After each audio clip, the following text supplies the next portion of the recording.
Et dans le 11-12, c'est le moment de retrouver le dossier avec Jean-Claude Pont. Bienvenue. Bonjour. Jean-Claude Pont, je rappelle que vous êtes un spécialiste éclairé du commerce équitable. Et justement, aujourd'hui, vous allez nous parler du label Agri-Éthique. Oui, le label Agri-Éthique. Alors, c'est un label commerce équitable Nord-Nord. Et dans le cas spécifique, commerce équitable produit en France. Hein. Donc, pour faire un petit peu l'historique, historiquement, le commerce équitable, c'était des produits du sud de la planète qu'on vendait en France, en Europe. Oh non. Et puis, à partir de 2013, il y a eu les lois sur l'économie sociale et solidaire, des lois sur la consommation. On a créé le commerce équitable Nord-Nord, donc qui s'aligne un peu sur les principes du commerce équitable Nord-Sud, c'est-à-dire... alors déjà, moi, je mets toujours en avant ce premier élément, c'est des contrats dans la durée. Hein, par exemple, pour le commerce équitable Nord-Nord, c'est garanti 3 ans. À partir du moment où on adhère, on est sûr que pendant 3 ans, on profitera de tous les avantages du commerce équitable, dont le prix équitable, un prix qui permet valorise vraiment les travailleurs de produits vivre. des travailleurs, hein, qui leur permet de vivre correctement de leur travail. Une prime équitable aussi pour le collectif, pouvoir se développer, mener des projets. Après, aussi, ce sont des engagements pour ceux qui s'engagent dans le commerce équitable, c'est-à-dire respecter la planète, ne pas utiliser d'OGM, le moins d'intrants possible, voire bio, hein, plus de 90% est bio. Voilà. Et il faut savoir que maintenant, le commerce équitable en France, s'il continue à progresser, c'est principalement grâce au commerce équitable Nord-Nord. Hein. C'est vraiment lui qui tire la locomotive commerce équitable en France actuellement. Et alors donc, il y a le commerce équitable produit en France peut être labellisé par les labels qu'on connaît, Fairtrade Max Havelaar par exemple, ou le WFTO. Mais il y a des labels spécifiques pour ce label Nord-Nord. Donc c'est Agri-Éthique, qui est le premier. Il y a Biopartenaire et Bio-Équitable en France, qu'on peut trouver dans certaines chaînes de magasins. Alors, Agri-Éthique, ça a été créé au moment où on a créé cette possibilité d'avoir un label équitable Nord-Nord en 2013. Il s'est développé petit à petit. Et puis, par exemple, là, en 2024, sur la dernière année où on a toutes les informations, il a fait un bond extraordinaire, plus 75% de chiffre d'affaires.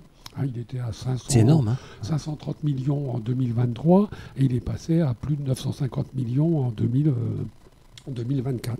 Alors bon, est-ce que ça va continuer en 2025 on peut espérer. Et puis aussi, ils ont recruté des nouveaux producteurs, des nouveaux partenaires. Alors oui, aussi, ce que je veux dire, c'est que ce qui est important dans le commerce équitable, c'est de créer une filière.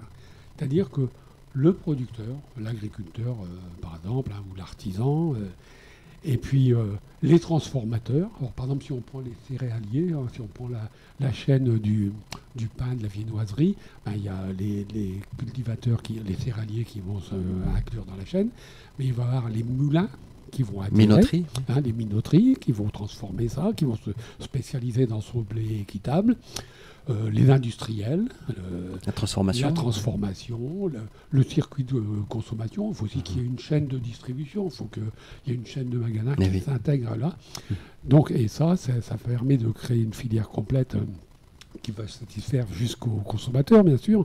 Mais c'est-à-dire que moi, je disais que c'est bon pour tous les échelons. C'est bon pour la planète, pour la planète parce qu'on essaie de polluer moins, de recycler les déchets, d'économiser l'eau, etc.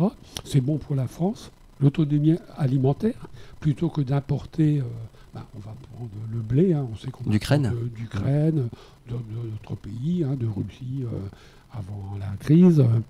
Bon, puis pour d'autres produits, si on peut les produire en France... il y a moins d'empreintes écologiques liées à l'acheminement, en fait. Ouais. C'est bon au point de vue écologique, puis c'est bon aussi au point de vue par rapport aux crises. S'il y a une crise, par exemple, les guerres, les Covid, des mauvaises récoltes dans certains pays, l'Afrique, etc., si on est capable de produire en France suffisamment, ça sauvegarde notre autonomie. Il y a beaucoup de filières ? Alors, oui, il y a 48 filières. Là, je suis en train de prendre les chiffres de agri-éthique. Hein, c'est-à-dire que si on prend les autres labels équitables, on est à plus que ça. Mais... Donc, les labels, je viens de citer, c'est les céréales, hein, pour la viennoiserie, le pain, etc. Pour le lait Le aussi. lait, la transformation en yaourt, etc. Donc ça, c'est important.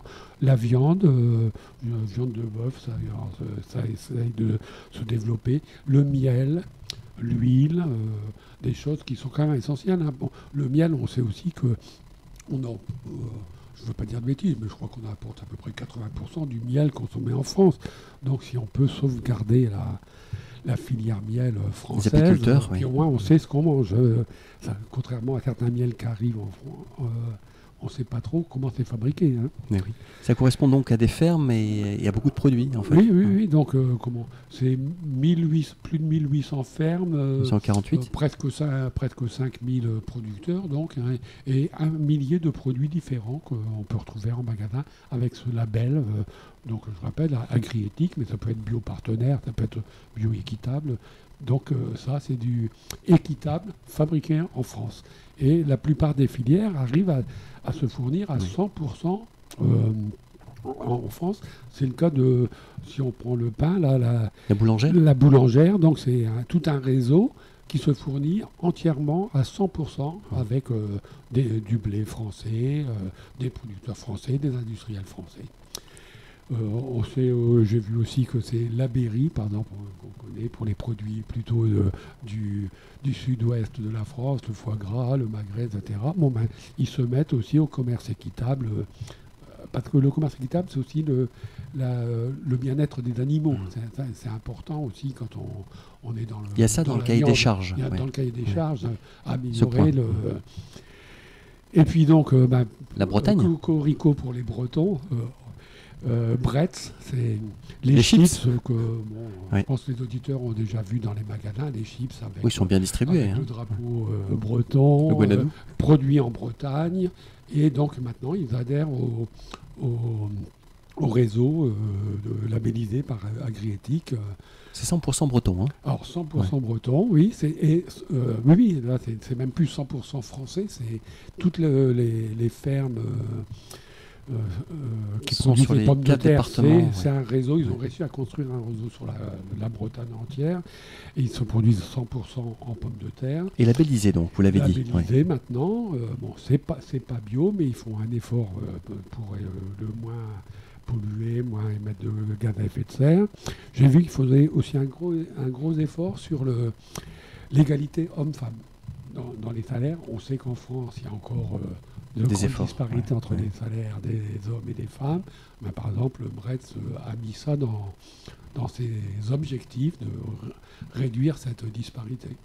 Eh bien, merci beaucoup Jean-Claude Pont pour ce focus sur vous. le label Agri-éthique. On vous retrouve mardi prochain, si vous le voulez bien, après le festival Étonnant Voyageur. Merci. À bientôt. Bonne semaine.